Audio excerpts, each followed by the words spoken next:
Start the session. Recording on हो चुकी है, सारे बच्चों का जोश भी हाई है, मैम भी एकदम फुल टू जोश में पढ़ाने के लिए रेडी हैं, है ना। हम कुछ नया सीखने वाले हैं। ओके चलो बच्चों, थैंक यू बच्चों, thank you thank you. Okay तो बच्चों अब कोई भी बच्चा बात नहीं करेगा, ठीक है, कोई भी बच्चा बात नहीं करेगा, सारे बच्चों का ध्यान होगा पूरे स्क्रीन पे और मेरी बातों पे कि मैं क्या समझा रही हूँ आपको, ठीक है। सारे बच्चों का ध्यान स्क्रीन पे होना चाहिए क्योंकि हम यहाँ पढ़ने आए हैं और अपनी लाइफ को चेंज करने आए हैं ना, तो पूरा फुल फोकस हमारा हमारे स्क्रीन और हमारी पढ़ाई पे होना चाहिए। तो दिमाग पे जीत पाना है बच्चों, दिमाग पे जीत पाना है हमको। दिमाग मतलब दिमाग हमको बोलेगा कि इधर उधर घूमो, है ना, इधर उधर की बातें सोचो, लेकिन हमको नहीं सोचना है। ओके हम दिमाग को चलाते हैं, दिमाग हमें नहीं। So we are going to start chapter 10 cell cycle and cell division. सबसे पहली बात, जैसा कि मैं हमेशा करती हूं, कि हम ये चैप्टर क्यों पढ़े मैम, क्यों पढ़े और कितने मार्क्स का क्वेश्चन आता है इससे। तो बच्चों इससे ना 2 क्वेश्चन आता है। कितने क्वेश्चन आएंगे? 2 क्वेश्चन आते हैं, लेकिन एनटीए वालों का कोई भरोसा नहीं, 3 क्वेश्चन भी दे सकते हैं, ठीक है। तो सेल, अब क्या है कि सेल डिवीजन सेल साइकिल हम क्यों पढ़े। देखो बच्चों बहुत ही अमेजिंग बात है कि आप कभी एक सिंगल से सेल थे, आप एक सिंगल से सेल थे, आप एक जाइगोट थे, और आज आप ट्रिलियंस ऑफ सेल में बदल चुके हैं, इतने बड़े ढांचे में बदल चुके हैं। आप एक सिंगल से सेल थे, आज आपके पास ऑर्गन है, ऑर्गन सिस्टम है। ये सब कैसे हो सका, क्यों संभव हो सका? Due to cell division only. ये सेल ने इतनी मेहनत की है ना, इतनी मेहनत की है। अभी आगे चल के आपको सेल की मेहनत का पता चलेगा तो आपको लगेगा आप तो कुछ मेहनत करते ही नहीं है, आपसे ज्यादा मेहनत तो सेल कर रहा है दिन रात, ठीक है। तो सेल जो है ना वो डिवाइड कर करके आपको इतना बड़ा बनाया है, सेल डिवाइड कर करके टिश्यू बनाया, ऑर्गन बनाया और आपको इतना ब्यूटीफुल बनाया है। ओके तो ये देख रहे हैं, ये प्यारा सा सुंदर सा डायग्राम, ये सेल डिवीजन का ही है। बच्चों सेल डिवीजन होना ना कोई मामूली बात नहीं है कि आपने ये लड्डू हाथ में लिया और इसको तोड़ दिया 2 पार्ट में, है ना, वैसा नहीं है, बहुत मेहनत लगती है। ओके बहुत सारे वर्क लगते हैं, बिल्कुल आपकी तरह काम करता है सेल, और इसको हम बहुत ही ब्यूटीफुली समझने वाले हैं कि आपकी तरह ये कैसे काम करता है। जैसे आप नीट की प्रिपरेशन करते हैं ना, वैसे ये सेल डिवीजन की प्रिपरेशन करता है।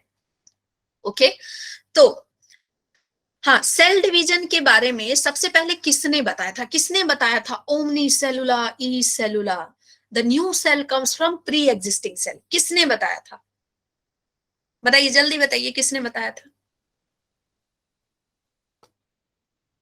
हाँ very good Vishal, that is Rudolf Virchow. Rudolf Virchow ने विचार किया और बताया ओमनी सेलुला ई सेलुला, new cell comes from pre existing cell. चलो बच्चों को याद है, वेरी गुड।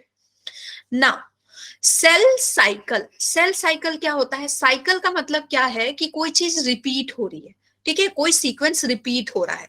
जैसे आपकी लाइफ का साइकिल होता है ना, लाइफ का साइकिल होता है, कभी आप बच्चे थे, ठीक है, चाइल्डहुड में थे, और फिर उसके बाद आप किस में आए? आप टीनेज हुए, फिर आप एडल्ट हुए, ओके, फिर एडल्ट होंगे, फिर उसके बाद क्या होंगे? आप ओल्ड हो जाएंगे, है ना, ओल्ड एज में चल जाएंगे, फिर डेथ होगी, और उसके बाद फिर से हम चाइल्ड बनेंगे। तो एक साइकिल, अगर कोई सीक्वेंस बार बार रिपीट हो रहा है तो उसको हम बोलते हैं सेल साइकिल, ठीक है ना। यहाँ पे क्या हो रहा है? सीक्वेंस ऑफ इवेंट्स रिपीट हो रहे हैं, बार बार चीजें रिपीट हो रही हैं, इसको हम बोल रहे हैं सेल साइकिल। इसमें एक्चुअली होता क्या है, एक सेल ना 2 सेल में डिवाइड हो जाता है, एक parent mature cell 2 daughter cell में डिवाइड हो जाता है, और फिर से ये मैच्योर होकर के फिर से 2 डॉटर में डिवाइड हो जाता है, फिर ये मैच्योर होकर के 2 डॉटर में डिवाइड, मतलब एक ही चीज बार बार रिपीट होती है। ओके तो इसको हम क्या बोल रहे हैं? सेल साइकिल बोल रहे हैं, ठीक है। ओके इज दिस क्लियर, है ना। अब सेल साइकिल समझने से पहले कुछ चीजें आपको समझनी होंगी कि 3 तरह के सेल होते हैं, 3 तरह के सेल होते हैं। कौन कौन से सेल? एक होता है लेबाइल सेल बच्चों, लेबाइल सेल। लेबाइल सेल कौन होते हैं? वो सेल जो हर दिन बदल रहे हैं, हर दिन बन रहे हैं, हर दिन खत्म हो रहे हैं, और ये हर दिन ग्रो हो रहे हैं। जैसे कि आपके नेल्स के नेल बेड जो होते हैं ना, आप देखते होंगे नाखून बहुत जल्दी जल्दी बड़े हो जाते हैं। नाखून कितनी जल्दी जल्दी बड़े होते हैं? तो क्या आगे से बड़े होते हैं? नहीं, यहाँ नीचे से नेल बेड है ना, यहाँ पे डिवीजन चलते रहता है सेल का। सेल का डिवीजन चलता है, उसकी वजह से नेल्स बढ़ते रहते हैं। आप आगे से काटते नहीं है कि फिर से नेल बढ़ जाते हैं, है ना? क्यों हो रहा है? क्योंकि डिवीजन चल रहा है। यहाँ पे ना डिवीजन एकदम अच्छे से दिखता है, डिवीजन चल रहा है ना? किस, कहाँ पे? नेल बेड पे, नेल बेड पे, ठीक है। दूसरा कहाँ पे? आपका जीआई ट्रैक। जीआई ट्रैक क्या है आपका? Alimentary canal. एलिमेंट्री कैनाल जो आपका है ना, वो पूरा आपका जीआई ट्रैक है। वहां पे जब आप फूड खा रहे हैं तो रीयरिंग टीयरिंग हो रही है, कुछ सेल मर रहे हैं, है ना? डेड सेल होते हैं तो नए सेल आते हैं, ठीक है। अभी एक बच्ची बोल रही थी कि डेड सेल, है ना? तो डेड सेल होते हैं, उसकी जगह पे नए सेल भी आने जरूरी है। जैसे आपका आरबीसी, आरबीसी है, आरबीसी मतलब रेड ब्लड सेल, ये मर जाते हैं 120 दिन में, 120 दिन में मर जाएंगे, नए सेल नहीं आएंगे। अच्छा बच्चा, हाँ विशाल बोल रहा था, है ना? तो आरबीसी जो नए सेल नहीं आएंगे 120 दिन बाद, तो आप तो सांस नहीं ले पाएंगे, है ना? तो इन सेल को बनना जरूरी है। तो ये सारे सेल किस में आते हैं? बोन मैरो में। बोन मैरो समझते हो? जो नॉनवेज खाते हैं ना उनको पता है, बोन के अंदर ना एकदम सेमी फ्लूइड टाइप का होता है, जिसको एकदम मस्त मजा आता है चूसने में, है ना? तो वो होता है बोन मैरो। तो बोन मैरो में बनता है आपका आरबीसी, डब्ल्यूबीसी, है ना? Yes Doraemon. सेल डिवीजन बहुत ही इंपॉर्टेंट प्रोसेस है। ओके, तो देखो ये सेल हो गया, लेबाइल सेल हो गए, ये सारे जो कि डेली डेली डिवाइड होते हैं, है ना? मतलब नए बनते हैं। स्किन सेल हो गए, स्किन के सेल डेड होते हैं फिर नए सेल आते हैं।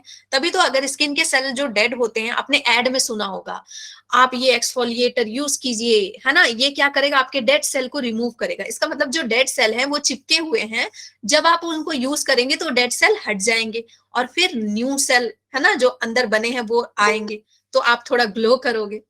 ओके, इसके बाद बच्चों होते हैं एक cell stable cell. Stable cell कौन होते हैं? ये वो सेल होते हैं जो एक बार बन गए ना तो डिवाइड नहीं करते, ठीक है? डिवाइड नहीं करते जब तक कोई इमरजेंसी नहीं हो। जैसे लीवर के सेल, किडनी के सेल, जब तक इमरजेंसी नहीं हो। ये लीवर का सेल कब डिवाइड करेगा? जब मान लीजिए लीवर को काटना पड़ गया, या लीवर के सेल बहुत सारे डेड हो गए, तब ब्रेन को सिग्नल जाएगा कि लीवर के सेल बनाने जरूरी है, तब जाके ये डिवाइड होगा। अदरवाइज ये डिवाइड नहीं होगा। अगर ये डिवाइड हुआ तो आपके लिए दिक्कत हो जाएगी ना। लीवर, यस, हार्ट का भी। लीवर अगर आपका बड़ा होते गया तो कितना बड़ा हो जाएगा डिवाइड हो होके, है ना? जैसे नाखून को आप काट दे रहे हो, लीवर को थोड़ी काट पाओगे। जैसे हार्ट है, हार्ट का सेल, हार्ट का सेल कितना बड़ा, चाहे आपका दिल कितना ही बड़ा क्यों ना हो, चाहे आप राजा हो, है ना? लेकिन हाँ, कैंसर में बदल जाएगा, वेरी गुड। चाहे आप राजा हो, लेकिन आपका हार्ट का साइज यही होता है, आपकी मुट्ठी के बराबर। अगर ये डिवाइड होता गया और इतना बड़ा हार्ट हो गया, तो इतना बड़ा हार्ट लेके जाओगे कहाँ? तो ये स्टेबल सेल होते हैं। ओके, इसके बाद होते हैं परमानेंट सेल। परमानेंट सेल कभी भी डिवाइड नहीं होते, ये एकदम चाहे कुछ हो जाए ये मर जाएंगे, ये जीवन भर ना आपका साथ निभाते हैं। ये लॉन्गेस्ट सेल होते हैं न्यूरॉन, ब्रेन के सेल, और ये लॉन्गेस्ट ड्यूरेबल भी होते हैं।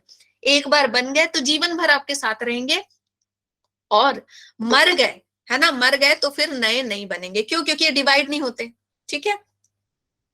Okay, now why do cell need to divide? Cell को डिवाइड होने की जरूरत क्यों है? क्यों हम सेल को डिवाइड करते हैं?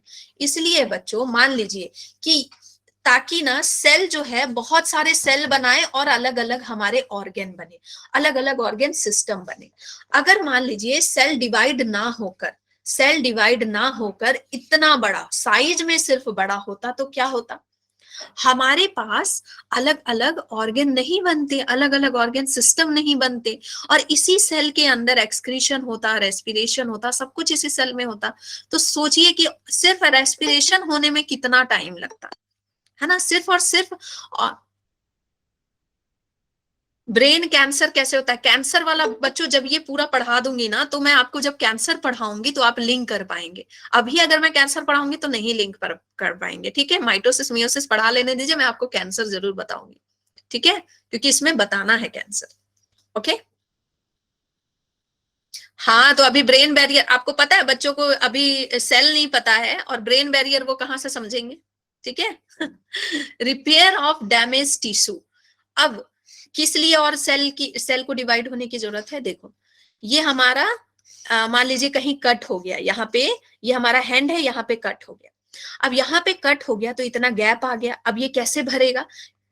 क्योंकि किस तरह से भरेगा? यहाँ के जो सेल हैं बच्चों, यहाँ के जो सेल हैं वो डिवाइड होते जाएंगे, डिवाइड हो होके ये इस एरिया को फिल कर देंगे, ठीक है, डिवाइड हो के यस माइटोसिस करेंगे और इस एरिया को फिल कर देंगे। तो आपको पता है कौन सा बायोमोलिक्यूल जरूरत होता है इस सेल को जल्दी डिवाइड करने में, सेल को रिपेयर करने में? जल्दी बताइए, किस बायोमोलिक्यूल की यूज करते हैं रिपेयरिंग में, सेल की रिपेयरिंग में? फास्ट, किसकी? एमएन क्या होता है? किस बायोमोलिक्यूल की? प्रोटीन, यस विजय, प्रोटीन। अगर आपको कहीं कट है, अगर आपको कहीं कट है तो आप क्या करेंगे, आप क्या करेंगे, प्रोटीन ज्यादा खाएंगे ताकि वो चीज जल्दी से जल्दी भर जाए। ठीक है, okay. Now types of cell division. Cell division दो तरह के होते हैं, माइटोसिस एंड मियोसिस। मैम दो तरह के क्यों होते हैं? क्यों होते हैं दो तरह के? इसलिए होते हैं बच्चों क्योंकि अलग अलग तरह का सेल, अलग अलग तरह की प्रोसेस। जैसे अलग अलग तरह के बच्चे, अलग अलग तरह की क्लास, है ना? कोई बच्चा कैटलिस्ट में जाएगा, कोई बच्चा फोटोन में जाएगा। ठीक है, तो अलग अलग तरह के बच्चे, अलग अलग तरह की क्लास। तो वैसे ही अलग अलग तरह के सेल और अलग अलग तरह के उनके प्रोसेस। तो जो हमारे माइटोसिस में जो सेल जाएंगे ना, वो किस तरह के सेल जाएंगे? जल्दी बताइए, जल्दी बताइए, 9th 10th में आपने पढ़ा है ये, बताइए कौन जाएगा माइटोसिस में?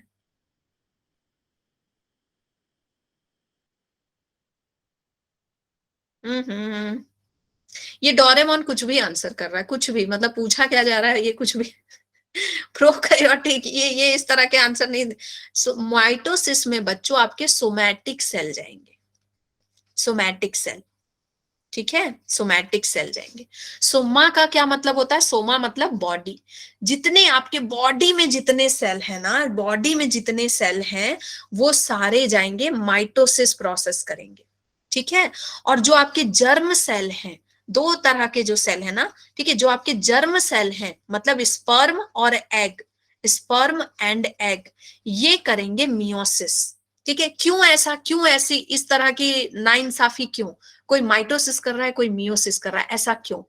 क्योंकि बच्चों जो सोमैटिक सेल हैं आपके, वो सारे के सारे डिप्लॉयड होते हैं, मतलब उनमें 46 क्रोमोसोम होता है और उन सब में 46 ही क्रोमोसोम चाहिए। जो पेरेंट है ना, पेरेंट के पास 46 होगा तो डॉटर के पास भी 46 चाहिए। अब ऐसा कैसे होता है मैम? जब ये 46 है तो ये आधे हो जाने चाहिए, यही मैं आगे समझाऊंगी ऐसा कैसे होता है। ठीक है, बहुत इजी वे में हम समझेंगे।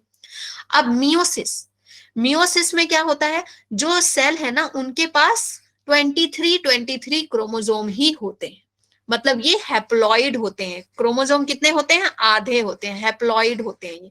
तो अलग अलग तरह के सेल और अलग अलग तरह की प्रोसेस, उनकी अलग अलग तरह की जरूरत। ठीक है, तो जो सोमैटिक सेल है वो माइटोसिस करेंगे और जो जर्म सेल है वो मियोसिस करेंगे। ओके, चल। अब फेजेस ऑफ सेल साइकिल, जो सेल साइकिल है ना वो उनके किस किस तरह के फेजेस होते हैं, कैसे कैसे होते हैं वो? ठीक है, सेल साइकिल एक्चुअली अकर कैसे होता है? दो फेज में होता है बच्चों, इंटरफेज एंड एम फेज। 46 होते हैं, 46 डिप्लॉयड में 46 क्रोमोसोम होते हैं। अभी मैं पूरा समझाऊंगी फिर से। डिप्लॉयड में 46 होते हैं टोटल। हमारी पूरी बॉडी में एक एक सेल अगर उठाएंगे ना, हाथ का सेल, स्किन का सेल, कहीं का भी सेल उठाएंगे तो 46 क्रोमोसोम मिलेगा। लेकिन जब आप स्पर्म उठाएंगे तो उसमें सिर्फ आपको 23 क्रोमोसोम मिलेगा। डिप्लॉयड मतलब 46 और हेप्लॉयड मतलब उसका आधा, 23 क्रोमोसोम। ठीक है, phases of cell cycle. Cell cycle में दो फेज होते हैं, interphase and M phase. Interphase बच्चों क्या होता है? Preparation phase. इसमें क्या करता है? सेल प्रिपरेशन करता है। किस चीज की प्रिपरेशन करता है? डिवाइड होने के लिए प्रिपरेशन करता है। ठीक है, क्योंकि उसका मेन काम क्या है? माइटोसिस करना, डिवाइड होना। सेल में वो क्या करना चाह रहा है? डिवाइड होना चाह रहा है, तो उसका मेन काम है डिवाइड होना। तो यहाँ पे वो प्रिपरेशन करता है एंड यहाँ पे मेन ये इसका वर्किंग फेज है जहां पे वो डिवाइड होगा। अब इसको थोड़ा सा बच्चे चैट बंद करेंगे, बच्चे चैट बंद करेंगे। क्यों? क्योंकि मैं अभी ना आपके डाउट नहीं देख पा रही हूँ, क्योंकि मेरा ध्यान स्क्रीन पे है। अभी आप थोड़ा सा सुनेंगे, उसके बाद मैं आपको हर स्लाइड के बाद ना मौका दूंगी कि बच्चों डाउट पूछो। ठीक है बच्चा, अगर आप इस तरह से स्क्रीन पे भेजते जाएंगे तो बाकी बच्चों का भी जो है ना ये कंसंट्रेशन बिगड़ेगा। ठीक है, ओके। तो बच्चे अभी कुछ नहीं भेजेंगे क्योंकि अभी आपका भेजना बेकार चला जाएगा। ओके, फिर आपको लगेगा मैम बता नहीं रही है। ध्यान से सुनिए ये वाला पार्ट, ध्यान से सुनिए। मेरे बच्चे इतने अच्छे हैं ना कि उनमें अपना खुद में कंट्रोल है, वो ना खुद चैट नहीं करते हैं, ठीक है, चैट नहीं करेंगे। तो डोरेमोन आप भी चैट नहीं करेंगे, ठीक है, ओके। ध्यान से सुनिए, सेल क्या कर रहे हैं, प्रिपरेशन कर रहे हैं और उसके बाद फिर वर्क कर रहे हैं, जैसे कि आप कर रहे हैं। आपको नीट की तैयारी करनी है ना, नीट कर रहे हैं आप, नीट के लिए तैयारी कर रहे हैं। तो सबसे पहले आप क्या कर रहे हैं, प्रिपरेशन कर रहे हैं। आप पूरा 11th पढ़ रहे हैं, पूरा 12th पढ़ रहे हैं, एंड देन जाकर के किस लिए आप 11th 12th पूरा पढ़ रहे हैं और नीट लेवल का पढ़ रहे हैं, क्यों? क्योंकि आपको वो 3 घंटे जो एग्जाम है ना, उसमें अपना बेस्ट देना है। उसमें आप अपना बेस्ट देना चाहते हैं अपने पूरी लाइफ का, ठीक है, देना चाहते हैं कि नहीं, देना चाहते हैं ना, अपना पूरा बेस्ट देना चाहते हैं उसमें। तो आप ना पूरा प्रिपरेशन कर रहे हैं। तो ऐसे ही सेल ना प्रिपरेशन करता है ताकि वो माइटोसिस फेज में अपना बेस्ट दे सके, अच्छे से बिना किसी गलती के डिवाइड हो सके, ठीक है। तो देखिए, preparation phase is the longest phase. जो इंटर फेज है ना, वो लॉन्गेस्ट फेज होता है बच्चों। ये क्वेश्चन आता है कि कौन सा फेज लॉन्गेस्ट फेज होता है, दैट इज इंटर फेज। इसमें सेल 95% अपना टाइम देती है। जैसे आप प्रिपरेशन में सबसे ज्यादा समय दे रहे हैं, कितना समय दे रहे हैं, 2 साल अपना समय दे रहे हैं, लेकिन एग्जाम देने में सिर्फ 3 घंटे का, एग्जाम देने में सिर्फ और सिर्फ 3 घंटे, ठीक है। अब जो इंटरफेज है वो फर्दर 3 फेज में डिवाइड होता है, G1 phase, S phase and G2 phase, ठीक है। G1 फेज बच्चों, इसमें ना जैसे मान लीजिए कि आपका प्रिपरेशन फेज है, तो G1 फेज में आप क्या करेंगे, स्टडी रूम बनाएंगे अपना, ठीक है, एक टीचर को ढूंढेंगे जो आपको नीट की तैयारी करा सके, बुक्स खरीदेंगे, ठीक है, ये आपने किया G1 फेज में। फिर यहाँ पे आपने क्या किया, नोट्स बनाए और बाकी बच्चों के नोट्स लाए, उसके कॉपी बनाए, है ना, नोट्स की कॉपीज ली। अब G2 फेज में क्या करेंगे, आप MCQ देंगे कि आपने जो अभी तक पढ़ा, टीचर ने जो अभी तक आपको पढ़ाया, वो आपने सही से पढ़ा है या नहीं, सही से समझ में आया है कि नहीं। तो आप MCQ सॉल्व करेंगे। MCQ सॉल्व करने के बाद अगर कोई एरर है बच्चों, कोई गलती हो रही है आपसे, तो आप उस गलती को वहीं के वहीं सुधार लेंगे, है ना, ताकि आपको एग्जाम में इस 3 घंटे में कोई गलती ना हो, ठीक है। तो वैसे ही बच्चों सेल प्रिपेयर करते हैं। अब देखो, अब आपको ना ये वाला फेज बहुत अच्छे से समझ में आएगा। G1 फेज में ना सेल भी क्या करते हैं, सबसे पहले सारी चीजों को व्यवस्थित करते हैं कि उनको क्या क्या चीजें चाहिए। एस फेज में वो क्या करते हैं, DNA की कॉपी बनाते हैं, ठीक है। उसके बाद वो क्या करते हैं, चेक करते हैं कि सारा काम ठीक से हुआ है या नहीं। अगर उसमें कोई गलती है तो उसको अभी के अभी ठीक कर लो। तो सेल और आप ना बिल्कुल एक जैसे है ना, ठीक है। तो सबसे ज्यादा फेज, हाँ, जो सबसे ज्यादा टाइम हम प्रिपरेशन में बिताते हैं किसी चीज के, तो inter phase is the preparation phase, याद रखना। And M phase is the working phase, ठीक है।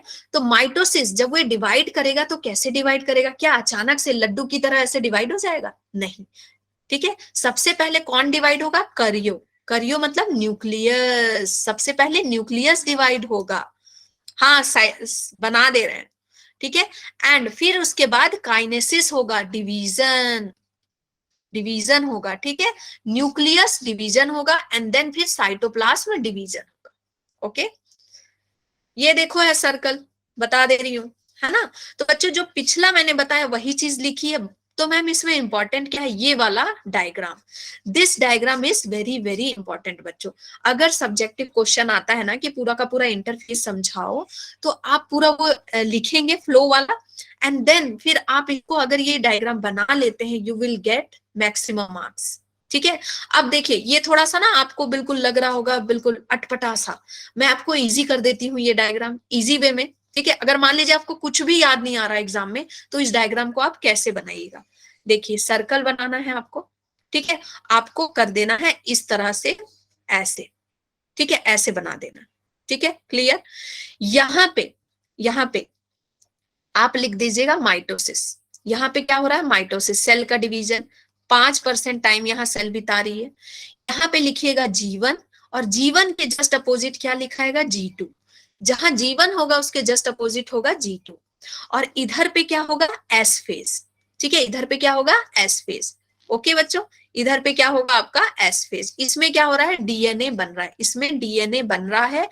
G का मतलब है ग्रोथ, यहाँ ग्रोथ हो रहा है, ठीक है, ग्रोथ हो रहा है, और ग्रोथ बिना प्रोटीन के नहीं होगा, तो यहाँ क्या होगा, प्रोटीन बनेगा, प्रोटीन सिंथेसिस होगी, और यहाँ पे भी सेम चीज होगा, दोनों में सेम चीज। और यहाँ से लेकर के यहाँ तक पूरा बच्चों 95% टाइम जो है इंटरफेज है, इंटरफेज है। ठीक है, तो बहुत इजी है ये डायग्राम, आप इस तरह से ये डायग्राम बना सकते हैं।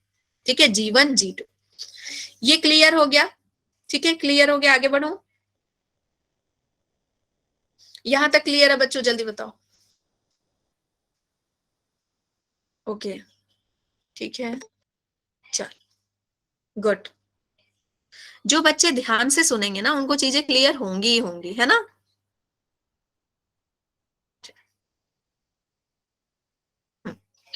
अब हम ना एक प्यारी सी स्टोरी पढ़ेंगे, ठीक है, बहुत ही प्यारी सी स्टोरी, हमेशा की तरह एक प्यारा सा एग्जांपल लेंगे। Okay, now features of interface. Interface में चीजें होती क्या क्या है, एक्चुअली जो सेल G1 S G2 हो रहा है ना, ये सब होता कैसे है, होता क्या है इसमें। देखो बच्चों, ये है हमारा सेल, ठीक है, ये हमारा प्यारा सा सेल। तो सेल का थोड़ा चेहरा बना देते हैं, बना दे सेल का चेहरा। ये मदर सेल है, ठीक है, ये मदर सेल है, ये प्यारी सी मदर सेल है, ठीक है, मदर सेल है। सी इज वेरी हैप्पी टुडे, ठीक है, क्यों हैप्पी है पता है, क्यों हैप्पी है, क्योंकि अब ये डिवाइड होने वाली है, अब ये डिवाइड होने वाली है अपने दो डॉटर सेल में। किस में डिवाइड होने वाली है, डॉटर सेल में डिवाइड होने वाली है, वेरी हैप्पी। ओके, तो अब क्या होगा, डॉटर सेल में डिवाइड होने के लिए इसके पास जितनी जमा पूंजी है ना जीवन भर की, जितनी इसकी जमीन जायदाद जितनी भी चीजें ना, वो सब अपने दोनों डॉटर को बराबर बराबर मात्रा में बांट देगी। ठीक है, तो ये नहीं चाहती कि किसी भी डॉटर के साथ ना नाइंसाफी हो, तो ये क्या करेगी बच्चा, ये क्या करेगी, अब इसके पास जमा पूंजी क्या है, माइटोकॉन्ड्रिया है, माइटोकॉन्ड्रिया, तो माइटोकॉन्ड्रिया तो एक ही है, तो ये क्या करेगी, एक और माइटोकॉन्ड्रिया लाएगी, एक और माइटोकॉन्ड्रिया लाएगी। इसके पास एक गोल्गी एपरेटस है, तो ये दूसरा गोल्गी एपरेटस लाएगी। एक लाइसोसोम है तो दूसरा लाइसोसोम लाएगी। ठीक है, ऐसे करके एक सेंट्रियोल है तो दूसरा सेंट्रियोल लाएगी, ऐसे करके सारी चीजों को ये डबल कर लेगी। इसका मतलब जितने ऑर्गेनलीज है सेल के पास, उसका क्या होता है, उसके सारे के सारे उसके ऑर्गेनलीज, तो जितने ऑर्गेनलीज हैं बच्चों वो क्या होंगे, डबल होंगे, वो सारे डबल हो जाएंगे। ठीक है, हाँ, सारी चीजें डबल हो जाएंगी, लेकिन एक चीज में ये फंस गई, एक चीज में ये फंस गई, इसके पास है कितने क्रोमोजोम, 46 क्रोमोजोम। कितने क्रोमोजोम है, 46 क्रोमोजोम। अब 46 क्रोमोजोम का ये आधा भी नहीं कर सकती और डबल भी नहीं कर सकती, यहां भी 46 होने चाहिए, यहां भी 46 होने चाहिए, तो अब ये कैसे करे। अब इसके दिमाग में बड़ी शंका आ गई कि भाई ये क्रोमोजोम अगर मैं एक भी बड़ा करती हूँ तो ये सेल ही बिगड़ जाएगा, है ना, तो वो डॉटर सेल में नहीं बदल पाएगा। क्योंकि आपको पता है अगर क्रोमोसोम में थोड़ी भी चेंजेस आ जाती है ना, अगर ये हल्का सा पार्ट कट गया या थोड़ा भी जुड़ गया ना, तो एक मॉन्स्टर टाइप का अपीयरेंस होता है। और सोचिए अगर ये 46 क्रोमोसोम को डबल कर देगी तो पता है क्या होगा, मॉन्स्टर सेल बन जाएगा। फिर जो डॉटर सेल होंगे मतलब वो क्या होंगे, मतलब बहुत ही विकराल, हल्क बन सकते हैं आप, हल्क, है ना, तो कुछ भी हो सकता है। तो वैसा ये चाहती नहीं है कि ऐसा कुछ गड़बड़ हो, तो अब ये ना कुछ स्मार्ट गेम खेलेगी, स्मार्ट गेम खेलेगी। ठीक है, तो अब ये क्या गेम खेलने वाली है ये जानने के लिए बने रहिए मेरे साथ। ठीक है, ये जानने के लिए बने रहिए मेरे साथ।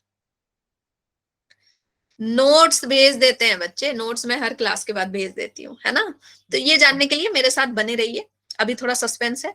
चलो, फीचर्स ऑफ इंटरफेस, अब हम इसको पढ़ेंगे तो ज्यादा समझ में आएगा। तो इंटरफेस बच्चों प्रिपरेशन फेज है, रेस्टिंग फेज है, क्योंकि इसमें धीरे धीरे आराम से काम आप कर रहे हैं, है ना, एक्शन नहीं ले रहे हैं बहुत ज्यादा। मतलब जो मेन फेज होता है, वर्किंग फेज, वो कौन होता है, माइटोसिस वाला, उसी में डिवीजन हो रहा है। यहाँ पे सेल ग्रो कर रहा है, सेल ग्रो कैसे कर रहा है, ऑर्गेनलीज बढ़ रहे हैं, है ना, प्रोटीन बन रहा है नया, डीएनए का रेप्लिकेशन होता है, 95% यहाँ समय दे रहा है, और G1 S और G2 फेज में ये बढ़ता है। अब हम देखते हैं G1 फेज में होता क्या है, जो G1 फेज है इसमें क्या होता है। जीवन फेज में क्या होगा, जी का मतलब क्या है बच्चों, गैप और ग्रोथ। मैं चाहती हूं कि मेरे बच्चे ना इस फेज को ग्रोथ नाम से याद रखें। क्यों? क्योंकि ग्रोथ याद रखेगा तो आपको बाकी लाइंस याद रहेंगी। आपके ग्रोथ के लिए क्या जरूरी है, प्रोटीन। आप तभी ग्रो कर पाएंगे जब प्रोटीन अच्छा खासा बनेगा बॉडी में। ठीक है, तो यहाँ पे क्या बनेगा बच्चों, प्रोटीन। क्या बनेगा, प्रोटीन। और क्या बनेगा, एंजाइम्स। एंजाइम्स बनेंगे तभी तो सारे रिएक्शन फास्ट फास्ट होंगे, है ना। तभी तो सारे ऑर्गेनाइल्स जल्दी जल्दी जल्दी बनेंगे, है ना। तो क्या होगा बच्चे, सारे ऑर्गेनलिस फास्ट फास्ट बनेंगे, है ना। और ऑर्गेनलिस किसकी हेल्प से बनेंगे, प्रोटीन के हेल्प से। तो भाई बिना प्रोटीन के तो ग्रोथ नहीं होगा, बिना प्रोटीन के ऑर्गेनलिस नहीं बनेंगे, तो यहाँ पे प्रोटीन बनेंगे। ठीक है, तो प्रोटीन कैसे बनेंगे, आप खाएंगे तभी तो, इसलिए आपको ज्यादा प्रोटीन खाना है ना। ठीक है, तो ऑर्गेनलिस बन गए। और साइटोप्लाज्म भी बढ़ गया, साइटोप्लाज्म जो 20% था वो 40% बढ़ गया। ठीक है, अब देखिए यहां ध्यान से, माइटोकॉन्ड्रिया सेल के अंदर कितना होता है, एक होता है, लेकिन इस सेल में दो माइटोकॉन्ड्रिया हो गया। लाइसोसोम एक होता है, इस सेल में दो लाइसोसोम हो गया। ऐसे कर करके बच्चे सारे ऑर्गेनलीज डबल होते जाएंगे। अब यहाँ पे ना सेल मतलब ना डिसीजन लेगा कि आगे मुझे बढ़ना है कि नहीं बढ़ना है। जैसे बच्चों, जब मैंने क्या बताया, 3 फेज में आप प्रैक्टिस कर रहे हैं ना, नीट की 3 फेज में प्रैक्टिस कर रहे हैं। जीवन फेज में आप टीचर ढूंढेंगे, है ना, अपना स्टडी रूम बनाएंगे और बुक्स वगैरह खरीदेंगे। तो जब आपको ये सारी चीजें मिल जाएंगी, तब आपको समझ में आएगा, अच्छा ये सारी चीजें तो अब मुझे मिल गई, तो अब मैं आगे बढ़ूंगा। अगर ये सारी चीजें नहीं मिलेंगी, आपको एक अच्छा टीचर नहीं मिलेगा, आपको बुक्स नहीं मिलेंगे, तो आप क्या बोलेंगे, नहीं मुझसे नीट नहीं होगा, है ना, मुझे तो कुछ चीजें ही अवेलेबल नहीं होंगी, तो आप हार सकते हैं। तो वैसे ही सेल क्या करते हैं, जब सारी चीजें उनको अवेलेबल हो जाती हैं, प्रोटीन वगैरह आप अच्छे अमाउंट में खा रहे हैं, प्रोटीन मिल गया, ऑर्गेनलीज बन रहे हैं, तो वो डिसाइड करता है कि अब मैं एस फेज में जाऊंगा। Is this clear? ये वाला स्लाइड क्लियर है? आगे बढ़ू, जल्दी बताओ,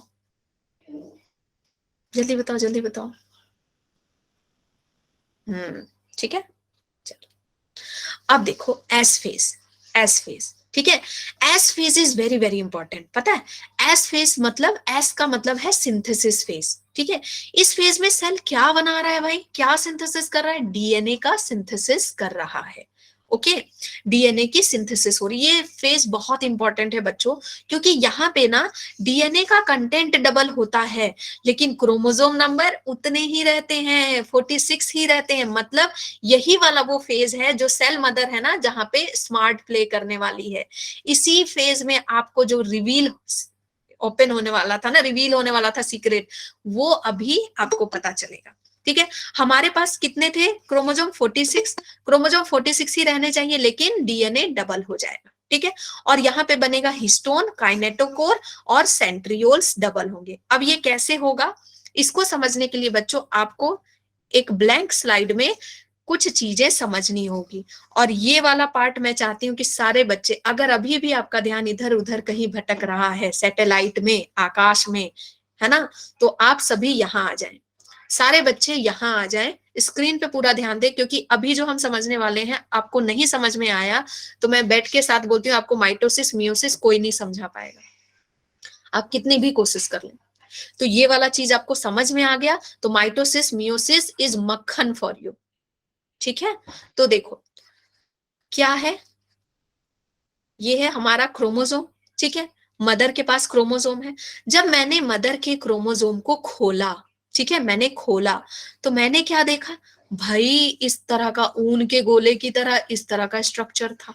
ठीक है, ऐसा जैसे ऊन के गोले को आप खोलते हैं ना, तो यहाँ पे ऊन के गोले पे भी थ्रेड लिपटे हुए होते हैं, ऐसे इस तरह से स्ट्रक्चर मैंने देखा।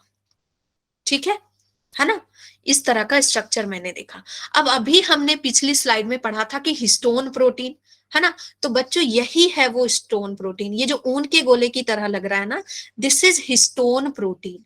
This is histone protein. इस प्रोटीन की जरूरत क्या पड़ती है मैम, इस प्रोटीन की जरूरत इसलिए पड़ती है बच्चों कि मान लीजिए कि मेरे पास धागा है बहुत बड़ा, ठीक है, बहुत बड़ा धागा है, 5-6 मीटर का धागा है।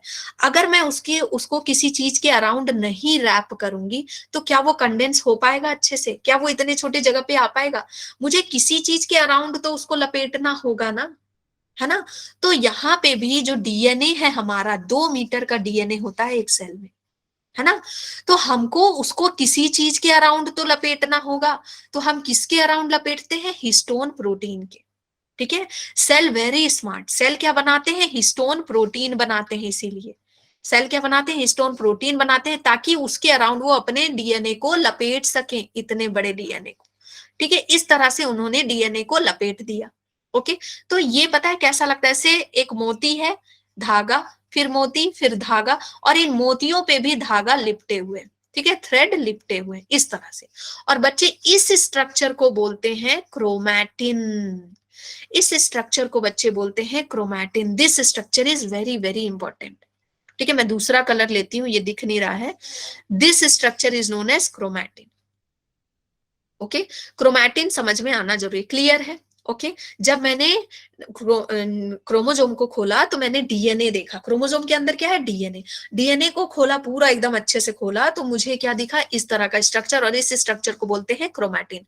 बच्चों, जब सेल बच्चा होता है ना, जब सेल बच्चा होता है तो उसमें ना इसी तरह से क्रोमैटिन ऐसे ऐसे ही करके आपको दिखेंगे क्रोमोजोम। ठीक है, मैंने बताया था ना सेल में कि मैगी की तरह पड़े रहते हैं, मैगी की तरह। ओके। अब क्या है, अब क्या है, ये जो सेल है, ये जो है बच्चा, ये ना बिल्कुल लिपट जाएगा एकदम। सारे के सारे क्रोमैटिन जब ऐसे ऐसे हिस्टोन प्रोटीन और क्रोमैटिन इस तरह से लिपट जाते हैं ना, एकदम सुपर कोइल्ड हो जाते हैं, सुपर कोइल्ड हो जाते हैं इस तरह से। जैसे आपने स्प्रिंग को देखा होगा, स्प्रिंग ऐसे खोलो तो कितना लंबा, फिर छोड़ दो तो एकदम इतना छोटा, सुपर कोइल्ड हो जाता है। सुपर कॉइल हो गया, और बीच में ना ऐसे, बीच में एक मोती की तरह स्ट्रक्चर आ जाता है, that is centromere. That is centromere. ये एक स्ट्रक्चर आ जाता है बच्चों। तो ये पूरा स्ट्रक्चर क्या कहलाता है, क्रोमोसोम। अब जो क्रोमैटिन था वो क्या बन गया बच्चों, क्रोमोसोम बन गया। क्या बन गया, क्रोमैटिन क्रोमोसोम बन गया। ठीक है। और ये सेंट्रोमियर क्या है बच्चों, सेंट्रो का मतलब होता है सेंट्रल, और मियर का मतलब होता है पार्ट। ये सेंट्रल पार्ट है, ठीक है, किसका, क्रोमोसोम का।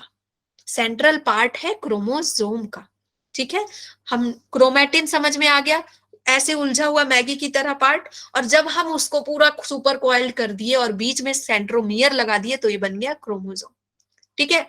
अब क्या, ठीक है, ये हमारा क्रोमोसोम है ये वाला। अब आप बोलोगे मैम हमने तो क्रोमोसोम ऐसा देखा है, आप ये कैसा क्रोमोसोम दिखा रहे हो। ठीक है। तो बच्चों ये भी एक क्रोमोसोम है और ये भी एक ही क्रोमोसोम है, दोनों एक ही क्रोमोसोम है, बस अंतर पता है क्या है, अंतर पता है क्या है, अंतर है स्मार्ट गेम का। ठीक है। अंतर ये है कि ये वाला पार्ट ना कॉपी है, ये वाला पार्ट कॉपी है। एक्चुअली क्या था कि सेल के अंदर 46 क्रोमोसोम थे, ऐसे करके 46 क्रोमोसोम थे। अब 46 क्रोमोसोम को तो वो अलग से डबल नहीं कर सकती थी सेल, है ना, डबल नहीं कर सकती थी। तो उसने क्या किया, सारे क्रोमोसोम के क्या कर दिए, कॉपी बनाए। कॉपी कैसे बनाए बच्चों, डीएनए कंटेंट को डबल कर दिया यहाँ पे।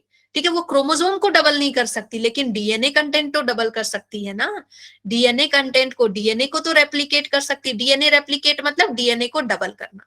उसने डीएनए को डबल कर दिया, यहां भी डीएनए को डबल कर दिया, स्मार्ट गेम खेला उसने। ठीक है, उसने क्या किया, डीएनए को डबल कर दिया।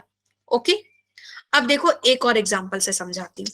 जैसे मान लीजिए कि मेरे पास 92 बच्चे हैं, ठीक है, 92 बच्चे, मेरे पास सिर्फ और सिर्फ 46 नोट्स है।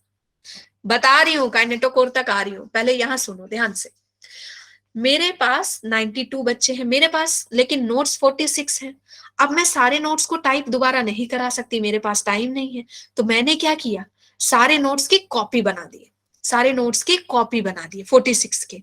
तो अब वो डबल हो गए, है ना, डबल हो गए। अब मैं क्या करूंगी, अब मैं क्या करूंगी, ये आधे कॉपी वाले आधे बच्चे को दे दूंगी, और ये वाले आधे बच्चे को दे दूंगी। तो इसके पास भी 46 चला जाएगा, इसके पास भी 46 नोट्स चला जाएगा। हो जाएगा कि नहीं हो जाएगा। तो जो मदर सेल थी उसने स्मार्ट गेम खेला, उसने वहां पे सिर्फ कॉपी बना ली।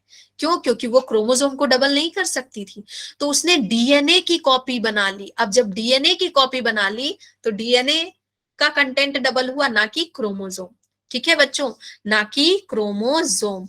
देखो ये भी एक ही क्रोमोसोम है। क्यों क्रोमोसोम है एक? क्योंकि यहाँ पे एक ही सेंट्रोमियर है। और ये भी एक ही क्रोमोसोम है क्योंकि यही एक ही सेंट्रोमियर है। ठीक है, यहाँ पे एक सेंट्रोमियर है, यहाँ भी एक ही सेंट्रोमियर है, बस यहाँ पे एक कॉपी अटैच है। जैसे स्टेपल करते हैं ना, हम स्टेपल करते हैं ना, जब आप स्टेपल करते हैं किसी चीज को, आप क्या बोलते हैं? एक डॉक्यूमेंट, है ना, दो डॉक्यूमेंट नहीं बोलते, है ना, एक डॉक्यूमेंट, है ना, चाहे उसमें कितने लगे हो, आप क्या बोलते हैं? पूरा एक डॉक्यूमेंट है ना, समझ गए? तो वैसे ही यहाँ पे ये एक ही है। लेकिन यहाँ पे क्या हुआ? डीएनए कंटेंट डबल हुआ। मैं इसको बार बार क्यों पढ़ा रही हूँ बच्चों?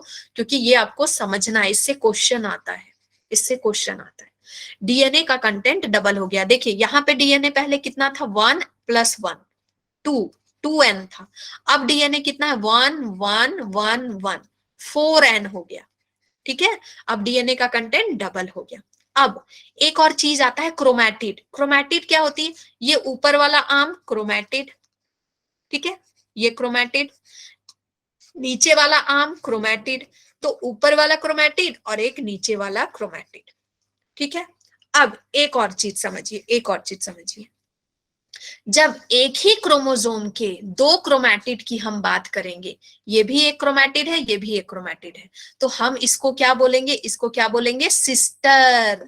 ये दोनों क्या है? सिस्टर है। क्यों? क्योंकि एक ही क्रोमोसोम के, एक ही पेरेंट के हैं, है ना, तो सिस्टर क्रोमैटिड। इसको क्या बोलेंगे? Sister chromatid. ठीक है, 4n क्यों बोलेंगे? क्योंकि देखिए यहाँ पे डीएनए एक है ना, एक एक कंटेंट, एक कंटेंट, एक कंटेंट, एक कंटेंट, 4 हो गया ना। और यहाँ पे कितना था? 1 कंटेंट 2 कंटेंट, है ना, 2n था, इस तरह से। ठीक है, इस तरह से। अब क्लियर हुआ? तो ये बच्चों, अगर एक ही क्रोमोसोम के दो क्रोमैटिड है, क्रोमैटिड मतलब आर्म, ऊपर जो हाथ ऐसे उठाया ना, आर्म, ठीक है, दो क्रोमैटिड ले तो वो क्या हो जाएंगे? Sister chromatid. बट अगर मान लीजिए ये एक क्रोमोसोम है और उसके बाद ये एक क्रोमोसोम है, ठीक है, ये एक क्रोमोसोम है, इसका ये क्रोमैटिड और इसका ये क्रोमैटिड, इन दोनों की अगर हम बात करेंगे तो ये क्या है? Non sister chromatid. ठीक है, नन सिस्टर क्रोमैटिड। ये दोनों बहनें नहीं हैं, ये दोनों बहनें नहीं हैं। ठीक है, ये दोनों क्या है? सिस्टर क्रोमैटिड है क्योंकि एक ही क्रोमोसोम के हैं क्रोमैटिड, और ये दोनों नन सिस्टर क्रोमैटिड है क्योंकि दोनों अलग अलग क्रोमोसोम के आर्म है। Is this clear? क्रोमैटिन समझ में आया? खुला हुआ पार्ट, जब हमने उसको पूरा कंडेंस कर दिया तो क्रोमैटिड बन गया। ठीक है, क्रोमैटिड बन गया। डोरेमोन, आप बात नहीं करेंगे, ठीक है, आप बात नहीं करेंगे। आई विल, नहीं तो फिर मैं क्या करूंगी ना, आपको रिमूव कर दूंगी, है ना। मैं आपसे कितने अच्छे से समझा रही हूँ, आपको आपकी बातों को अटेंशन भी दे रही हूँ, है ना। तो अब आप बच्चों को डिस्टर्ब नहीं करें। गुड गुड बच्चा। नहीं, दो अलग क्रोमोसोम में बच्चों नन सिस्टर क्रोमैटिड, मतलब नन मतलब नहीं है, ये दोनों सिस्टर नहीं है। और सेम क्रोमोसोम, ये एक ही क्रोमोसोम है ना, एक क्रोमोसोम के दोनों हाथ है, मतलब जैसे मेरे एक हाथ की दो उंगलियां, ये सिस्टर है। ठीक है, अब मेरे दोनों अलग अलग हाथ की दो उंगलियां, ये नन सिस्टर है। ठीक है, एक हाथ के दो उंगलियां, ये क्या है? सिस्टर है। ठीक है, समझ लो ये क्रोमोसोम है, इसके दो आर्म, ये सिस्टर है। ठीक है, अब ये दोनों क्या है? नॉन सिस्टर है क्योंकि ये दोनों अलग अलग हाथ के। ठीक है, तो दो अलग अलग क्रोमोसोम, ये क्रोमोसोम ए, क्रोमोसोम बी, इसके क्रोमैटिड अगर आप लेंगे ऊपर वाले आर्म्स को तो ये नॉन सिस्टर होंगे। और ये तो एक ही क्रोमोसोम है ना, ये भी ए है, ये भी ए है, दोनों तो एक ही क्रोमोसोम है ना, तो इसके जो क्रोमैटिड होंगे वो सिस्टर क्रोमैटिड होंगे। ठीक है, अब समझ में आ गया? Clear clear clear. चलो बच्चों, ये चीज आपको समझ में आना जरूरी था कि क्रोमोसोम नंबर नहीं बढ़ रहा है, सिर्फ डीएनए बढ़ रहा है। वेरी गुड बच्चों, वेरी गुड। अब हम समझते हैं G2 फेज। G2 फेज, अब देखो एस फेज कितना इंपॉर्टेंट था ना, एस फेज में डीएनए बन गया, है ना। G2 फेज में क्या होगा? मैंने बताया था G2 फेज में आप सेल ना चेक करेगा कि क्या सारी चीजें बन गई हैं, क्या सारी चीजें बन गई हैं, है ना।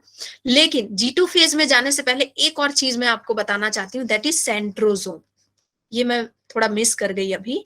सेंट्रोजोम मुझे बताना है, क्योंकि एस फेज में आपका सेंट्रोजोम भी बन रहा है। सेंट्रोजोम क्या होता है बच्चों? ये आपका सेल है, ठीक है, सेल है। अब सेल में बच्चे, सेल में ना यहाँ पे ऐसा, जैसे आप मान लीजिए पतंग उड़ाते हैं ना, पतंग उड़ाया है कभी? पतंग सारे बच्चों ने उड़ाया होगा, है ना? या नहीं उड़ाया होगा तो देखा होगा। पतंग की रील देखिए, पतंग उड़ाने वाली जो रील होती है ना, जिससे धागा निकलता है ना, थ्रेड निकलता है। तो पतंग उड़ाने वाली जो रील देखिए ना, उसी की तरह ये ऐसा लगता है, ठीक है, ये रील की तरह, रील की तरह लगता है। तो मान लीजिए ये एक रील है, ये एक रील को मैंने ऐसे रखा, ठीक है, तो और दूसरी रील को मैंने ऐसे रख दिया, दोनों को परपेंडिकुलर रख दिया 90 डिग्री पे। तो ये क्या कहलाता है बच्चों? ये क्या कहलाता है? सेंट्रोजोम। और अकेले अकेले इसको हम क्या बोलते हैं? इसको हम क्या बोलते हैं? ये एक क्या हो गया? सेंट्रियोल। ये एक क्या है? सेंट्रियोल है, ठीक है। और ये एक क्या है जिसको हॉरिजॉन्टल रखा? ये भी एक सेंट्रियोल है। ये दोनों बच्चों सेंट्रियोल है, लेकिन जब दोनों को मिला दिया, दोनों को मिला के 90 डिग्री एंगल पे रख दिया, तो ये क्या बन गया? सेंट्रोजोम। ये क्या बन गया? सेंट्रोजोम बन गया, ठीक है। सेंट्रो का मतलब होता है बच्चों सेंटर, ठीक है, सेंटर। और जोम का मतलब होता है बॉडी, ओके, बॉडी, ठीक है। ये सेंट्रोजोम बन गया। अब इसका काम क्या है मैम? ये कैसे काम आएगा? कैसे काम आएगा? ये देखिए, सेल के अंदर ना ये सेंट्रोजोम ऐसे बहुत सारे धागे लेकर के है, माइक्रोट्यूब्यूल्स लेकर अपने पास रखे हुए, ठीक है, मतलब, है ना, ठीक है। अब ध्यान से सुनो, हाँ मैं बता रही हूँ प्लांट में एब्सेंट होता है, वेरी गुड प्राची, ठीक है। अब ये क्या करेंगे ना, सेल जब डिवाइड होने लगेगा तो ये थ्रेड निकालेंगे, थ्रेड निकालेंगे अपने अपने पास से, ऐसे ऐसे करके थ्रेड निकालेंगे। ये इस थ्रेड का क्या नाम है पता है? स्पिंडल फाइबर, स्पिंडल फाइबर, ठीक है, स्पिंडल फाइबर। और ये स्पिंडल फाइबर किसका बना होता है? हाँ दोबारा मैं बता रही हूँ, ये स्पिंडल फाइबर किसका बना होता है? ट्यूब्यूलिन प्रोटीन का। किसका बना होता है? ट्यूब्यूलिन प्रोटीन का बना होता है। और बच्चों दिस इज वेरी इंपॉर्टेंट, ये क्वेश्चन में ये नीट में आया है, ठीक है, ट्यूब्यूलिन प्रोटीन का बना होता है। अब ये जो धागे फेंकेंगे ना, इस धागे से ही, इस धागे से ही बच्चों जो क्रोमोसोम है हमारे, वो ऐसे लग जाएंगे, वो ऐसे करके लग जाएंगे, ठीक है, ऐसे लग जाएंगे, ऐसे, ओके। और ये फिर दोनों सेल को, दोनों सेल को ऐसे करके अलग कर देंगे, दोनों सेल को अलग कर देंगे, ये फिर सेल डिवाइड हो जाएगा, है ना, ये सेल डिवाइड हो जाएगा। अब बच्चों ये जो सेंट्रोजोम होता है ये प्लांट में नहीं होता है, प्लांट में एब्सेंट होता है, ठीक है।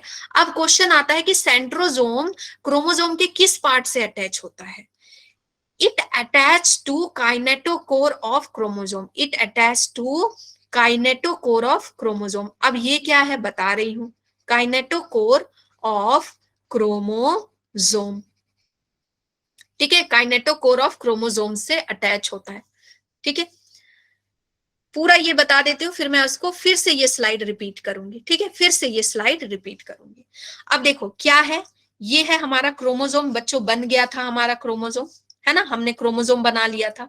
क्रोमोसोम के ना यहाँ पे सेंट्रोमियर है, यहाँ पे सेंट्रोमियर है, सेंट्रोमियर के दोनों ओर, यहाँ पे सेंट्रोमियर के दोनों ओर ना काइनेटोकोर होता है, ठीक है, ऐसे एकदम टाइट से दोनों क्रोमोसोम को बांध दिया, ठीक है, ढक्कन लगा दिया, ठीक है, काइनेटोकोर।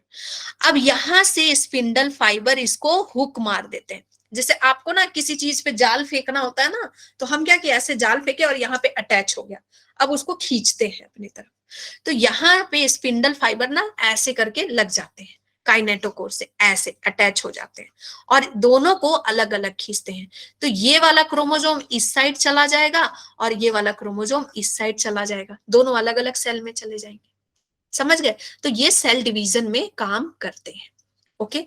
अब एक और बात बच्चों, आप ना कभी भी सेंट्रोमियर और सेंट्रोजोम में कंफ्यूज मत होना, सेंट्रोमियर एंड सेंट्रोजोम। मैं फिर से सेंट्रोजोम बता रही हूं, ध्यान से सुनिएगा, ध्यान से सुनिएगा, ठीक है। देखिए सेंट्रो का मतलब है सेंटर, ठीक है, सेंटर में होगा। मियर का मतलब है पार्ट, ये किसका सेंट्रल पार्ट है? सेंट्रल पार्ट है, किसका सेंट्रल पार्ट है?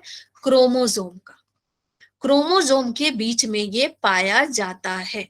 ठीक है, ये क्रोमोसोम है और क्रोमोसोम के बीच में यहाँ पे कौन है, सेंट्रोमियर है, सेंट्रोमियर है।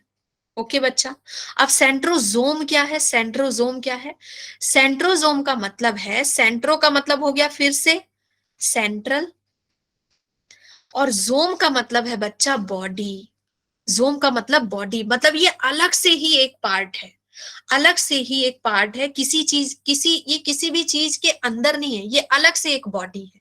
ठीक है, ये क्या, ये किस तरह से है, इस तरह से सेंट्रियोल है, एक सेंट्रियोल और दो सेंट्रियोल, दो सेंट्रियोल मिल करके, ठीक है, एक सेंट्रियोल, एक सेंट्रियोल और दो सेंट्रियोल, दोनों सेंट्रियोल ना जब परपेंडिकुलर हो जाते हैं ऐसे करके 90 डिग्री पे, तो ये क्या बनाते हैं, सेंट्रोजोम। और इन सेंट्रियोल में क्या है, जब आप इस सेंट्रियोल को खोल के देखेंगे तो इसमें क्या है, माइक्रोट्यूब्यूल्स है। ठीक है, मैंने पढ़ाया भी था आपको सेल चैप्टर में, सेल चैप्टर में पढ़ाया भी था, 9+0 अरेंजमेंट, 9+2 अरेंजमेंट, इस तरह से ये ना अटैच, जैसे लकड़ी की गांठें होती है ना, या फिर समझ लीजिए धागा इसमें रखा है, ताकि ये ना बाद में क्रोमोसोम को ऐसे फेंक सके उस फाइबर को। Is this clear, now is this clear? ठीक है, तो इतनी सारी तैयारियां सेल करती है डिवाइड होने से पहले। ठीक है, हाँ हाँ, माइक्रोट्यूब्यूल्स वही है बच्चों, जो ना मतलब जो ये फेंकने वाले हैं एक्चुअली, है ना, सारी चीजें मतलब लगी हुई हैं, या फिर आप जब इसको देखोगे ना तो लकड़ी के गांठ जैसे, मतलब लकड़ी का जो वो होता है ना पूरा गठरा, है ना पूरा, उसको बोलते हैं, वैसा लगता है देखने में ना। G2 फेज, अब G2 फेज में क्या होगा, G2 फेज में ना ये चेक करेंगे, है ना, जैसे आप चेक करते हैं ना लास्ट में, G2 phase is last phase, तो G2 फेज में आप क्या करेंगे, हाँ बंच ऑफ फूड, ठीक है, स्टॉक ऑफ फूड होता है एक्चुअली। तो G2 फेज में क्या होगा बच्चों, ये चेक करेंगे कि डीएनए को, कि डीएनए जो इन्होंने बनाया, जो कॉपी बनाई, क्या वो सही है कि नहीं है। अगर डीएनए में थोड़ा भी गलती हुआ ना बच्चों, तो वो सेल खराब हो जाएगा, मतलब आपके अंदर कुछ एरर आ जाएगा।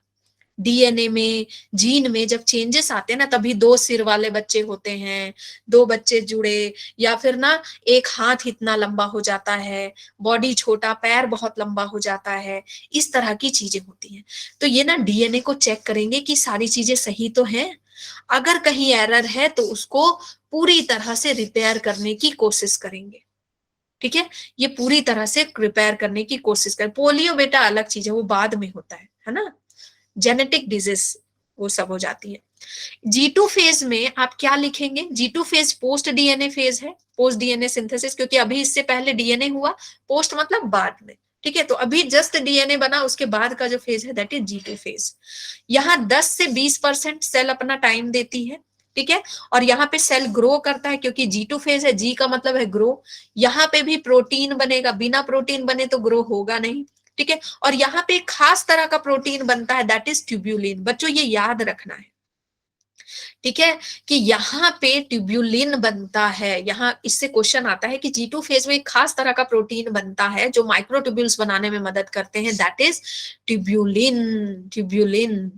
ठीक है, ओके, याद रखना ये। ओके, चल, और इसको प्री माइटोटिक फेज भी बोलते हैं, क्यों बोलते हैं, क्योंकि इसके बाद जस्ट माइटोटिक फेज आएगा, एम फेज आएगा आपका। इज दिस क्लियर, है ना? अब इसके बाद बच्चों, इसके बाद भी एक फेज होता है that is G0 phase, G0 phase. अब ये क्या है, इसमें ना बच्चे बहुत कंफ्यूज होते हैं, बहुत इजी वे में हम समझेंगे बच्चों। देखिए ये आपका सेल साइकिल चल रहा है ना, यहाँ पे है माइटोसिस, यहाँ पे माइटोसिस है, माइटोसिस हुआ, जैसे ही सेल डिवाइड हुआ, हाँ क्विसेंट फेज, मैं बता रही हूँ इसको अच्छे से, और इसमें ये भी बता रही हूँ कि इससे क्या क्या क्वेश्चन आता है। ठीक है, माइटोसिस हुआ, सेल बने, तो सेल में बच्चों लीवर के सेल बने, हार्ट के सेल बने, कुछ ऐसे सेल न्यूरॉन्स बने। अब ये सारे सेल है ना डिवाइड नहीं होंगे, ये सारे सेल डिवाइड नहीं होना, बहुत रईस टाइप के सेल है भाई, हमको डिवाइड नहीं होना, हमको आराम से बैठना है। ठीक है, तो ये ना डिवाइड नहीं होंगे, ये अपना काम अपनी जगह पे करेंगे, दे आर मेटाबॉलिकली एक्टिव, अपना काम कर रहे हैं अपनी जगह पे, लीवर सेल अपना काम कर रहा है, हार्ट सेल दिन रात बीट कर रहा है, अपना काम कर रहा है, पंपिंग कर रहा है, लेकिन ये डिवाइड नहीं होगा, क्योंकि अगर ये डिवाइड हुआ बच्चे तो खतरा हो जाएगा आपके लिए। है ना, खतरा हो जाएगा आपके लिए। तो ये डिवाइड नहीं करते हैं, ये जीवन फेज में नहीं जाते हैं, they will not go to G one phase. ये यहां से माइटोसिस फेज के बाद एक जी नॉट फेज आता है, यहाँ पे वेट करते हैं, जी नॉट फेज में आके वेट करते हैं, ठीक है, वेट करेंगे। ओके, तो G naught phase is the waiting phase, G naught phase is the waiting phase and the quiescent stage. Quiescent का मतलब ही होता है चुपचाप वेट करना। किसका वेट करते हैं, ये वेट करते हैं ऑर्डर आने का। अगर मान लीजिए कुछ ऐसी दिक्कत आ गई कि लीवर में डैमेज आ गया, लीवर पूरा कट करना पड़ गया या लीवर निकालना पड़ गया, किसी और का लीवर थोड़ा पार्ट डाला है, तब वहां पे ना ब्रेन को सिग्नल जाएगा कि भाई सेल साइकिल शुरू करवाओ। फिर सेल साइकिल शुरू होगा और तब जाके ये ना जी नॉट फेज में जो आराम कर रहा था ये फिर से जीवन फेज में आएगा, फिर से ये पूरा तैयारी करेगा। तो ये बच्चों रिवर्सिबल होता है, रिवर्सिबल होता है, मतलब ऐसा नहीं है कि जी नॉट में चला गया तो जी नॉट में आराम करेगा जिंदगी भर, ये जीवन फेज में आ सकता है जरूरत पड़ने पर। ठीक है, ठीक है। कौन नहीं आएगा, न्यूरॉन नहीं आएगा, ये बिल्कुल एकदम, हाँ बोलेगा भाई मैं नहीं आने वाला है ना, मैं एक बार मैं लाइफ लॉन्ग साथ नहीं पाऊंगा, मैं नहीं आ रहा। ठीक है, तो जी नॉट फेज, अब इससे क्वेश्चन क्या क्या आएगा, सबसे पहले क्वेश्चन आता है कि जी नॉट फेज किस फेज के बाद आता है। तो बच्चों माइटोसिस फेज के बाद, जब कुछ सेल जो है वो डिवाइड नहीं होते, माइटोसिस फेज के बाद ही जी नॉट फेज में चले जाते हैं, वो जीवन में नहीं आते हैं। ठीक है, समझ गए, वो जीवन में नहीं आते हैं, मतलब वो जीना नहीं चाहते है ना, जीवन में नहीं आते हैं। देखो कैसा लिंक कर रहा है वर्ड, वो जीवन में नहीं आते, वो आराम करना चाहते, जीवन जीना नहीं चाहते, है ना। ठीक है, क्लियर। ये मेटाबॉलिकली एक्टिव रहते हैं और ये क्या करते हैं, ये डिवाइड नहीं होते हैं। अब देखो इससे आपका एग्जाम्पल पूछ लेगा, जी नॉट फेज में जो सेल है एग्जाम्पल बता दो। तीसरा एक और चीज आता है इसमें कि जी नॉट फेज में जो सेल होते हैं वो सेल साइकिल को एग्जिट करते हैं या सस्पेंड करते हैं। ये बहुत ही डिफिकल्ट क्वेश्चन है और आप ना अलग अलग जगह पे अलग अलग चीज मिलेगा। ठीक है, वो अलग अलग जी नॉट फेज बच्चों माइटोसिस के जो ये वाला फेज है ना आपका एम फेज, जहां पे डिवीजन हो रहा है, उसके बाद डिवाइड होके ये सेल बन गए, अब वो फर्दर डिवाइड नहीं होंगे। ठीक है, फर्दर डिवाइड नहीं होंगे, एक बार लिवर का सेल बन गया फिर वो डिवाइड नहीं हो रहा है। ठीक है ना, सारे सेल बन के कंप्लीट हो गया, अब वो फर्दर डिवाइड नहीं हो रहा है। ओके, तो बच्चों एग्जिट फेज होता है या सस्पेंड होता है, बच्चों ये सस्पेंड करता है। जी नॉट फेज में जो सेल आते हैं ना, जैसे लीवर के सेल, हार्ट के सेल, ये लोग ना सेल साइकिल को सस्पेंड करते हैं। सस्पेंड मतलब समझते हो, अगर मान लो आपको स्कूल से सस्पेंड कर दिया गया तो इसका मतलब आपके स्कूल आने के चांसेस है ना। अगर आपने बोला कि मुझे स्कूल से सस्पेंड किया तो बच्चे क्या समझेंगे, अच्छा सस्पेंड किया है वो कभी ना कभी तो आएगा स्कूल, है ना। 2 साल के लिए सस्पेंड किया, कभी 2 दिन के लिए सस्पेंड किया। लेकिन अगर आपने बोला कि मैं स्कूल एग्जिट कर गया, अब मैंने दूसरे स्कूल में नाम लिखा लिया, मैं स्कूल एग्जिट कर गया, तो क्या आप आएंगे, आपने 11th 12th पढ़ लिया, एग्जिट कर लिया स्कूल, क्या आप फिर से क्लास 1 पढ़ने आएंगे, नहीं आएंगे। ठीक है, ठीक है ना। तो सस्पेंड होते हैं कुछ समय के लिए, जी नॉट फेज में जाते हैं, आराम करते हैं, लेकिन वो एग्जिट नहीं करते, छोड़ते नहीं है ना। वो सेल साइकिल का साथ नहीं छोड़ सकते, ऐसा नहीं है ना, सेल साइकिल का साथ छोड़ दिए, है ना। तो जैसे ये ना उस तरह के प्लेयर हैं, कुछ प्लेयर को ना अलग से रखा जाता है ना, भाई तुम तभी आना ना जब जरूरत होगी, ऐसे तुम आराम करो, है ना। तो जब जरूरत होती है तभी उनको बुलाया जाता है, ऐसे वो क्या करते हैं, आराम करते हैं। ठीक है ना। अगर बच्चों के तरह से समझो ना तो मैं पता है ऐसे समझाऊंगी कि ये वो बच्चे हैं ना, ये वो बच्चे हैं जैसे जीवन वाले क्या है, नीट की प्रिपरेशन करने वाले। ये वो बच्चे हैं ना जो बोलते हैं कि भाई मेरे पास बहुत पैसा है, मेरे मम्मी पापा के पास बहुत पैसा है, मैं तो तैयारी नहीं कर रहा, मैं नहीं तैयारी कर रहा, मैं तो यहाँ पे आराम से खाऊंगा पीऊंगा ऐश करूंगा। लेकिन जब दिखता है कि सारे पैसे खत्म हो रहे हैं तो वो वापस से प्रिपरेशन करते हैं, वापस से पढ़ाई शुरू करते हैं, है ना। बड़े होने के बाद फिर से 11th 12th सब पढ़ते हैं, समझ गए, है ना। तो उस तरह के G naught phase, is this clear, है ना, इज दिस क्लियर। तो बच्चों आपको एक चीज समझ में आया यहाँ पे, सेल साइकिल समझ के आपको ये चीज समझ में आई कि सेल हर टाइम आपके लिए कितनी मेहनत कर रहा है ना। सेल हर टाइम आपके लिए कितनी मेहनत कर रहा है। एक सेल ना बच्चों एक सेल को डिवाइड होने में 24 घंटे लगते हैं। उस 24 घंटे में वो 23 घंटे प्रिपरेशन करता है। 23 घंटे तक इतनी ज्यादा प्रिपरेशन करता है, इतना ध्यान लगाता है कि भाई सेल क्रोमोसोम डबल ना हो जाए, है ना। उसके बाद वो 1 आवर में वो डिवीजन करता है। तो बच्चों ऐसे ही आपको प्रिपरेशन करनी है, ताकि वो जो 3 घंटे का एग्जाम है ना वो बिगड़ ना जाए, ताकि वो 3 घंटे का एग्जाम आपका बिगड़ ना जाए। तो सेल जब इतने ध्यान से मेहनत करते हैं, आपको पता है 23 आवर्स के प्रिपरेशन में वो इंटरफेज में, जीवन फेज में वो 12 घंटे बिताते हैं, एस फेज में वो 8 घंटे बिताते हैं, और G2 फेज में वो 4 घंटे तक बिताते हैं, 4 से 5 घंटे तक। तो आप देखिए कि उन्होंने सारा टाइम, एक टाइम टेबल बना रखा है कि मुझे इस चीज को इतना ही टाइम देना है, इससे ज्यादा टाइम नहीं देना है। अगर इससे ज्यादा टाइम मैंने दिया तो मेरा फिर 1 आवर वाला जो काम है वो बिगड़ जाएगा। समझ गए। तो आपको भी नोट्स बनाने में पर्टिकुलर टाइम देना है, रिवीजन करने के लिए पर्टिकुलर टाइम देना है, एंड देन बहुत सारा टाइम रखना है ताकि आप एमसीक्यू भी सॉल्व कर सके। तो जब नेहा मैम ने आपको बायोमोलिक्यूल्स पढ़ा दिया, तो आपको क्या करना चाहिए था, नोट्स बनाने के लिए टाइम निकालना चाहिए, बायोमोलिक्यूल्स के एमसीक्यू सॉल्व करने चाहिए। नेहा मैम ने एमसीक्यू भी भेज दिया, अब वो एमसीक्यू भेजा, उसके अलावा एमसीक्यू सॉल्व कीजिए, है ना। सब कुछ तो दिया हुआ ना, स्टडी मटेरियल दिया हुआ, वहां पे कितने सारे एमसीक्यू भरे हुए हैं। एमटीजी का क्वेश्चन पेपर है, अरिहंत का क्वेश्चन पेपर है, उसको सॉल्व कीजिए। ओसवाल का क्वेश्चन पेपर है, वहां एमसीक्यू जा जाके सॉल्व कीजिए। तो हर चीज को एकदम एमसी है डला हुआ है एमसीक्यू बच्चों। जो आपके व्हाट्सएप का जो डिस्क्रिप्शन है ना उसमें, या फिर आप लोगों को एक लिंक दिया होगा जहां पे नोट्स होते होंगे, तो उस नोट्स में जब आप जाएंगे ना तो आपको बुक्स दिखेंगे, तो सारे बुक्स डले हैं, वहां पे जा जाके एमसीक्यू सॉल्व कीजिए। समझ गए। G0 फेज G1 फेज में नहीं जाता, आगे नहीं बढ़ता। ठीक है, वो आगे नहीं बढ़ता, क्यों? क्योंकि उसको समझ में आ जाता भाई मैं G1 फेज में इतनी मेहनत नहीं करने वाला, मुझसे नहीं होगा मेहनत, है ना। ठीक है, वो तभी जाएगा जब जरूरत होगी। Is this clear? है ना। तो हमने एंजाइम से बहुत कुछ सीखा था, हमने सेल से बहुत कुछ सीखा। ठीक है बच्चों, अब मैं स्लाइड दिखाते जाती हूँ, आप स्लाइड देख लो। बच्चों सारे बच्चों को अच्छे से ये चैप्टर समझ में आ गया अभी तक, और अगले इस क्लास में हम एम फेज पढ़ेंगे, और एम फेज बच्चों कोई भी मिस नहीं करेगा। ये एम फेज को मैं इतने इंटरेस्टिंग वे में पढ़ाने वाली हूँ ना, फिर से आपकी स्टोरी लेकर के, है ना। आप जैसे नीट की प्रिपरेशन कर रहे हैं ना, आपकी दोस्ती की, यारी की, ऐसी स्टोरी लेकर के पढ़ाने वाली हूँ। ठीक है,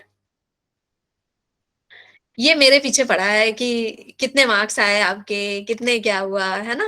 मेरी लाइफ से क्या करना आपको। चलो वेरी गुड, जिसने नोट किया दैट इज रियली, दैट बच्चा इज रियली अप्रिशिएबल। ठीक है, क्लैप फॉर यू। नोट करते जाइए, मैम अगर बता रही है, जितने देर में मैं ड्रॉ करती हूँ ना उतने देर में आप भी मेरे साथ ड्रॉ कर सकते हैं। और सबसे अच्छा है बच्चों की एनसीईआरटी में आप बनाते जाए सारी चीजें, है ना। ठीक है, तो बच्चों को सारा सेशन अच्छे से समझ में आ गया है।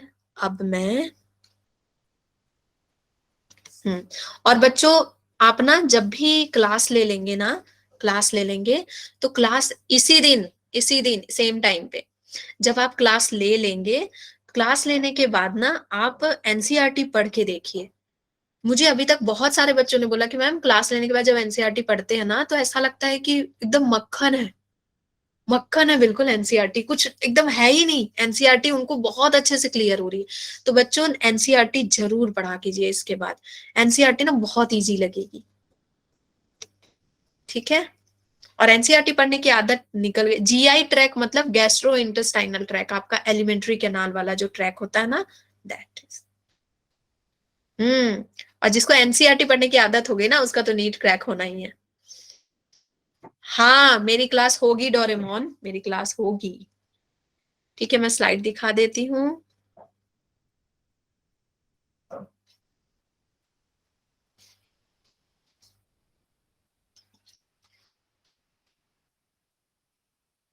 कौन सा स्लाइड देख रहे हैं?